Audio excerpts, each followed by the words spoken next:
promouvoir la culture en la célébrant, l'option semble plus familière pour l'administrateur maire de la communauté urbaine d'Igné à 45 km de Brazzaville. Cette localité du département du Poul abrite depuis ce 25 août les activités culturelles axées sur la place de la femme dans le royaume Téké.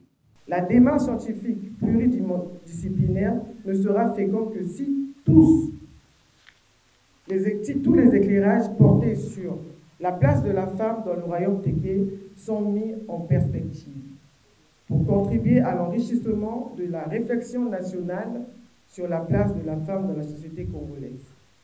En réponse à l'appel du présent et en anticipation pour l'avenir. La réflexion qui s'impose à notre intelligence collective et aux élites du pays est celle qui portera sur les valeurs et les coutumes traditionnelles d'émancipation de la femme et de sa participation efficiente au développement intégral et au progrès social de la communauté nationale. Selon l'exposé inaugural fait par Rémi Mongo, la femme a un grand rôle à jouer dans la tradition Téké. La tradition est à la fois positiviste et cumulative. Donc on prend ce qui est positif, on enlève ce qui est rétrograde. C'est pour ça que j'avais donné l'exemple, par exemple, de ce qui se passe dans les veillées. Aujourd'hui, dans les veillées, les femmes sont plus mises à même le sol, dans la boue, mais il y en a qui sont même sur des matelas médicalisés, avec couverture, drap, moustiquaire, ventilo. Hein, c'est qu'on a fait un pas. La République est une tradition. Est-ce qu'on a gardé la même constitution depuis 1960 ? Je pense que non. Donc c'est évolutif. Il faut faire avec le changement, il faut faire avec le positif et écarter ce qui est rétrograde. En plus du symposium, ce sont également des scènes théâtrales, des chants, des danses et expositions sur le royaume Téké qui sont au programme. Un royaume considéré comme l'une des civilisations anciennes du bassin du Congo. L'objectif ici est donc de mûrir les réflexions en vue de proposer de bonnes perspectives susceptibles de contribuer au développement de la culture nationale dans son ensemble. Pour savoir où nous allons, les yeux ouverts, il faut savoir d'où nous venons.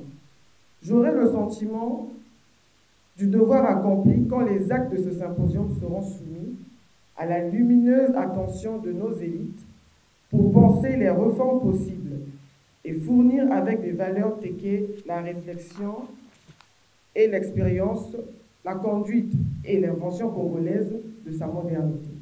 Nos travaux devront déboucher sur le balisage d'un chemin qui conduira tradition et modernité pour inventer sans cesse le Congo nouveau et l'Afrique nouvelle. La semaine culturelle d'Igné connaît la participation de plusieurs personnalités publiques et notabilités traditionnelles qui ont marqué de leur présence dès le premier jour, au nombre desquels Inès Neferberti Ringani, ministre de la promotion de la femme et de l'intégration de la femme au développement, et Antoinette Ikebi, secrétaire exécutif du Conseil consultatif de la femme. La voix du ministère de la Culture et des Arts a été portée par le directeur de cabinet de Dieudonné Moyongo. Le royaume Luango est quant à lui aussi représenté.